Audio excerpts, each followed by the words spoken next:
እናውራ። ስናወራ የኖርንበትን እናውራ።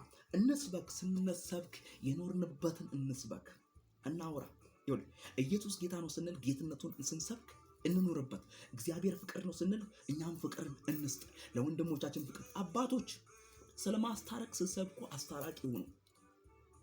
ልጆች ስለ ክብር ስትናገሩ ወላጆቻችሁ የምታከብሩ ሁኑ። ዘማሪዎች ስለ አምልኮ ስትናገሩ አምልካችሁ ትውልዱን ወደ ሰማይ የምታደርሱ ሁኑ። ያልኖርንበትን አናውራ፣ ያልኖርንበትን አንስበክ። ብዙ ሰው እኮ ስለ መስጠት ይሰብካል። የሀገሬ ህዝብ እኮ 1000 ብር ይዞ እኮ 100 ብሩን አንድ ብር አድርጎ የ1 ብር ሳንቲም ዘርዝሮ የሚሰጥ ሰው እኮ ነው። 1 ብር ምን ይጠቅማል? ምን ይገዛል? ከጊዜው ጋር ነው መሄድ ያለብን። ትናንትና 1 ብር ትልቅ ነገር ሊያደርግ ይችላል። ዛሬ ግን 10 ብርም ትልቅ ነገር አያደርግም።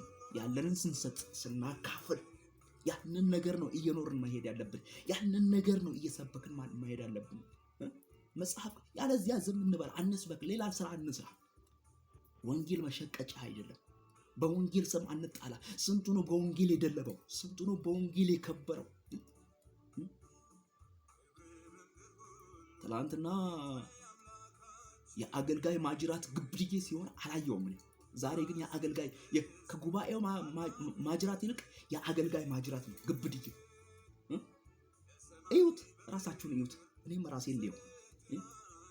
ይሄ ማለት እኮ እረኛው እየበላ እረኛው ግብዳ ሆኖ መንጋው መክሳት ማለት እኮ ነው። መንጋውን ሳር ባለበት አይመራውም። መንጋውን ለምለም ነገር ባለበት አይመራውም። መንጋውን ህይወት ባለበት አይመራውም። መንጋውን ውሃ ባለበት አይመራውም። መንጋውን ከአውሬ በሚታደግበት ቦታ አይመራውም። አውሬ በሚቦጭቅበት ቦታ ነው መንጋውን የሚመራው። ለምን መሰላችሁ? እሱ እየደለበ፣ እግዚአብሔር ግን ይከፍላል። አናንያና ሰጲራ እንዳደረጉት ያንን መጽሐፍ ቅዱስ እኔ አሁን እዛ ውስጥ ልገባ አይደለም።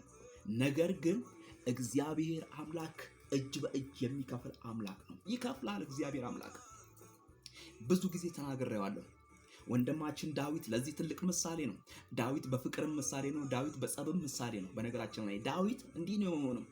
በሰገነት ላይ ቁጭ ብሎ እስራኤል ጦርነትን አድርጎ ሲመጣ ምርጥ የሆነችን ጉብሏን የኦሪዮን ሚስት በሰገነት ላይ ቆሞ ቀጥ ብሎ እንዲህ ብሎ አያት። ሲያያት አማለለው መሰለኝ፣ አማረው።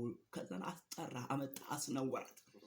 ወዳጄ የምስኪኑን የኦሪዮን ሚስት እኮ ነው። እሱ እዛ ጦርነት ላይ አለ፣ ይሄኛው ደግሞ እዚህ ቤቱ ተንደላቆ ተቀምጦ እረኛው ማለት ነው።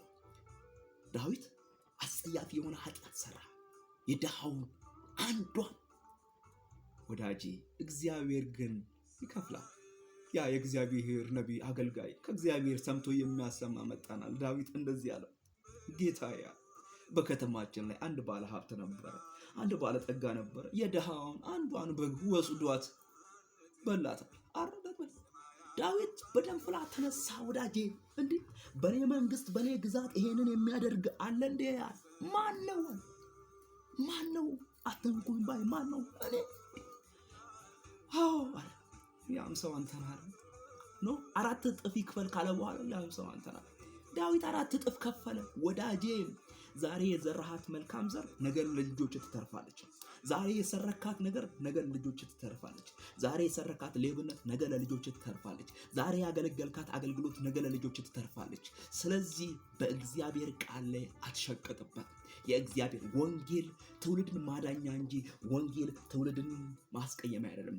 የሐሰት ትንቢት አትናገር፣ ከእግዚአብሔር የሰማውን ተናገር። የእግዚአብሔር ትንቢት ምንድን ነው? መልካም የሆነ ወደ መልካም የሚመራ ነው፣ መልካም የሚያደርግ ነው። ከእግዚአብሔር ሰማ ነው እንጂ ለሚበላና ለሚጠጣ ነገር አይደለም። ቆንጆ ነው።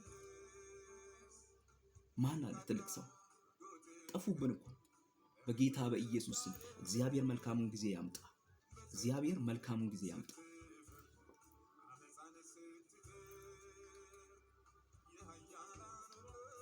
ጌታ ለዘላለም